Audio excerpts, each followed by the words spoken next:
نحمده ونصلي على رسوله الكريم اما بعد فاعوذ بالله من الشيطان الرجيم بسم الله الرحمن الرحيم رب اشرح لي صدري ويسر لي امري واحلل عقدة من لساني يفقهوا قولي۔ جنت میں جانے کے بعد لوگوں کو جب فرشتے آ کر سلام کریں گے اور ان کے جنت میں داخلے کا سبب بتائیں گے تو وہ سبب کیا ہوگا کہ تمہارے اندر کیا خوبی تھی؟ یہ نہیں کہیں گے سلام علیکم بما صلیتم او بما صمتم کہ تم نے نمازیں پڑھی یا تم نے روزے رکھے یا تم نے صدقے خیرات کیے، بلکہ اس کے برعکس کیا؟ بما صبرتم فنعم عقبی الدار، یہ آخرت کا گھر، یہ بہترین گھر تمہیں کس کے بدلے میں ملا ہے؟ صبر کے بدلے میں۔ تو اس سے پتہ یہ چلتا ہے کہ جب تک انسان کے اندر صبر کی صفت نہ ہو، صبر کا مادہ نہ ہو، صبر کی عادت نہ ہو، اس وقت تک کامیابی ممکن نہیں۔ جتنی بھی عبادات ہیں ان سب کی تہہ میں صبر ہی ہے۔ آپ نماز نہیں پڑھ سکتے اگر آپ میں صبر نہ ہو، کیونکہ آپ کو چپ بھی رہنا پڑتا ہے، آپ کو کھانا پینا بھی چھوڑنا پڑتا ہے، آپ کو نیند بھی چھوڑنی پڑتی ہے، آپ کو گپ شپ اور دنیا کے مناظر سے لطف اندوز ہونا بھی وقتی طور پر چھوڑنا پڑتا ہے۔ پھر اسی طرح آپ روزہ نہیں رکھ سکتے جب تک کہ آپ صبر نہ کر سکیں، کھانا پینا نہ چھوڑیں۔ آپ صدقہ خیرات نہیں کر سکتے جب تک کہ آپ صبر نہ کریں اور اپنی ضروریات میں سے دوسرے کے لیے کچھ نہ نکالیں یا اپنے مال میں دوسروں کو حصے دار نہ بنائیں۔ آپ حج کے فریضے کو صحیح طور پر ادا نہیں کر سکتے جب تک آپ کے اندر واقعی صبر نہ ہو، کیونکہ حج کے لیے کیا حکم دیا گیا؟ الحج اشہر معلومات فمن فرض فیہن الحج فلا رفث ولا فسوق ولا جدال فی الحج۔ تو حج میں کیا منع ہے؟ رفث، فسوق اور جدال۔ ان تینوں چیزوں کے بچنے کے لیے کیا چاہیے؟ خود پر کنٹرول، صبر۔ تو صبر نام ہے سیلف کنٹرول کا۔ اسی طرح اگر آپ ان صفات کو جو ان آیات میں بیان ہوئی ہیں انہیں اپنے اندر لانا چاہیں، مثلا یوفون بعہد اللہ، اللہ کے عہد کو پورا کرنا، تو آپ عہد وفا نہیں کر سکتے جب تک کہ آپ کے اندر صبر نہ ہو۔ صبر ہوگا، سیلف کنٹرول ہوگا تو آپ اللہ کی اطاعت کر سکیں گے۔ اور جس لمحے آپ سیلف کنٹرول چھوڑیں گے آپ نفس کی خواہشات کی پیروی یا شیطان کی پیروی میں پھسل جائیں گے۔ پھر اس کے بعد والذین یصلون ما امر اللہ بہ ان یوصل، وہ لوگ جو ان رشتوں کو جوڑ کے رکھتے ہیں جنہیں اللہ نے جوڑنے کا حکم دیا ہے، تو یہ کام بھی کون کر سکتا ہے؟ ان تعلقات اور روابط کو، یہاں صرف رشتہ داریاں نہیں ہے، یاد رکھیے یہاں صرف صلہ رحمی نہیں ہے اپنے محدود معنوں میں کہ صرف خون کے رشتوں کو جوڑنا، بلکہ باقی روابط یعنی جو معاشرتی روابط ہیں یا تعلق داریاں ہیں وہ بھی اس میں شامل ہیں۔ تو جن جن چیزوں کو اللہ نے حکم دیا ہے کہ جوڑ کے رکھو اور اس کو وسیع پیمانے پر لیں، تو سارے مسلمانوں کا آپس میں ایک طرح سے اتحاد اور اتفاق بھی اس میں آ جاتا ہے کہ لوگ آپس میں جڑ کر رہیں۔ تو یہ سب بھی کس وقت ہو سکتا ہے؟ جب آپ کے اندر صبر ہو۔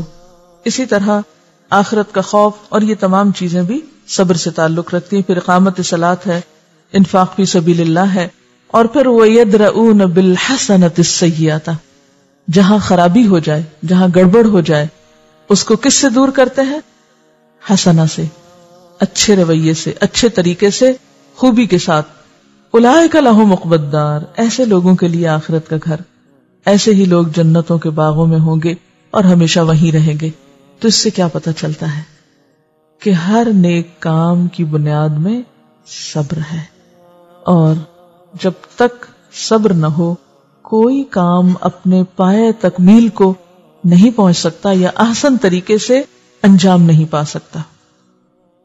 اب دیکھتے ہیں کہ صبر کیا چیز ہے، صبر کب کرنا ہوتا ہے، صبر کی کتنی قسمیں ہیں، صبر کہاں کہاں ہے۔ تو پہلی بات تو ہم نے یہ دیکھی کہ صبر ہر چیز میں ہے، ہر چیز میں صبر ہے، خواہ وہ عبادات کا معاملہ ہو، خواہ وہ حقوق کا معاملہ ہو، خواہ وہ باہمی تعلقات اور معاملات کا معاملہ ہو، خواہ وہ اخلاق کا معاملہ ہو، وہ کوئی بھی ہو، ہر جگہ پر صبر ہے۔ لیکن سب سے زیادہ جہاں ہمیں صبر کی ضرورت پیش آتی ہے وہ ہے خلاف توقع، خلاف مرضی، خلاف خواہش، جب کوئی صورت ہمارے سامنے ہوتی ہے، یعنی جب کوئی ایسی سچویشن پیدا ہو جو ہماری مرضی کے خلاف جائے، جب ہمیں کوئی بے قراری ہو، بے چینی ہو، تکلیف ہو، مصیبت ہو، ناگواری ہو، کسی سے ہم ہرٹ ہو جائیں، کوئی ہمیں ہرٹ کر دے، کوئی ہمیں دکھ دے جائے، کوئی ہماری توقع پہ پورا نہ اترے، کوئی ہم سے وعدہ خلافی کر جائے، کوئی ہمیں دھوکہ دے جائے، ایسے مواقع پر خود کو کنٹرول میں رکھ کر اچھے رویے کو، اچھے انداز کو نہ چھوڑنا، یہی صبر ہے، اور سب سے زیادہ ایسے ہی مواقع پر ضرورت پیش آتی ہے۔ نبی صلی اللہ علیہ وسلم نے فرمایا الصبر عند الصدمۃ الاولی، صبر پہلی چوٹ لگنے پر۔ صبر کا مقام کب ہوتا ہے؟ جب آپ کو چوٹ لگتی ہے۔ حضرت انس سے روایت ہے کہ آپ صلی اللہ علیہ وسلم ایک عورت کے پاس سے گزرے جو ایک قبر کے پاس بیٹھی ہوئی رو رہی تھی۔ آپ نے فرمایا اللہ سے ڈرو اور صبر کرو، مت رو۔ اس نے کہا مجھ سے دور ہو جاؤ، مت سمجھاؤ مجھے، تمہیں وہ مصیبت نہیں پہنچی جو مجھے پہنچی ہے۔ اس نے آپ کو پہچانا نہیں تھا۔ بعد میں اس کو بتایا گیا وہ رسول اللہ صلی اللہ علیہ وسلم تھے، چنانچہ آپ کے دروازے پہ آئی، وہاں کوئی دربان نہیں تھا۔ اس نے آ کر آپ سے کہا اصل میں نے آپ کو پہچانا نہیں تھا۔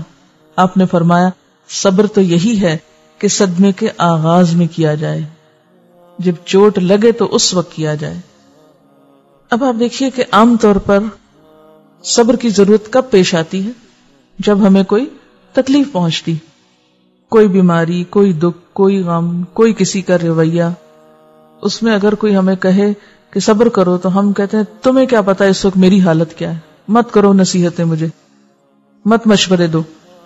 تکلیف کے وقت انسان کی حالت ایسی ہوتی ہے نا، ایک خاص طرح کی اریٹیشن ہوتی ہے، انسان دوسروں کو چپ کرانے لگتا ہے، مت بولو۔ اب ایسے میں اگر انسان اپنی کیفیت پر برقرار رہے، رونا دھونا مچائے، شور ہنگامہ کرے، کسی کی نہ سنے، اور پھر جب سارا غصہ ٹھنڈا ہو جائے تو پھر کیا میں صبر کر رہا ہوں، یہ صبر نہیں ہوتا۔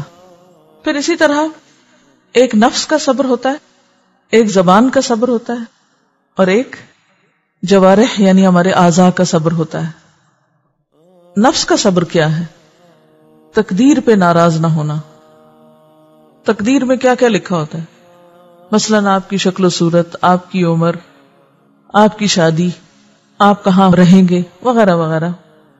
اب ایسے موقع پر یعنی جو چیز ہو جائے یا کوئی واقعہ زندگی میں پیش آ جائے تو ساری زندگی پیچھے پلٹ پلٹ کے اس کو کوستے رہنا، اللہ سے شکوے کرنا، اللہ سے ناراض ہونا، اور بات بات پہ یہ کہنا کہ میرے ساتھ ہی یہ کیوں ہوا ہے، تو یہ نفس کا بے صبرا پن ہے۔ تو نفس کو تقدیر پہ راضی کرنا جو ہے یہ صبر ہے، خود کو تقدیر پہ راضی کرنا اور یہ کہنا رضیت باللہ ربا وبالاسلام دینا وبمحمد النبی، یہ صبر ہے۔ پھر اسی طرح زبان کا صبر کیا ہے کہ انسان منہ سے ایسی کوئی بات نہ نکالے۔ پہلا کیا ہے؟ دل میں خیال نہ لائے، دل کو سمجھائے، اور خود کو کون سمجھا سکتا ہے؟ انسان خود ہی سمجھا سکتا ہے نا، کسی اور کا سمجھانا تو اور برا لگتا ہے۔ تو دوسری چیز ہے زبان کو شکوے سے روکنا، واویلا سے روکنا، چیخ پکار اور شور ہنگامے سے روکنا، یعنی دکھ اور تکلیف کے موقع پر۔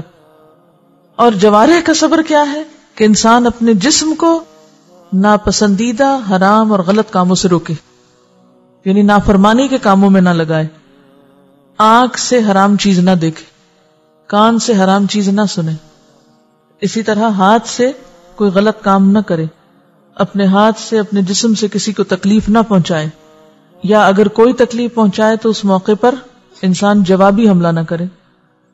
تو یہ کیا ہے؟ جوارح کا صبر ہے۔ پاؤں کا صبر کیا ہوگا؟ غلط رستے پہ نہ چلے۔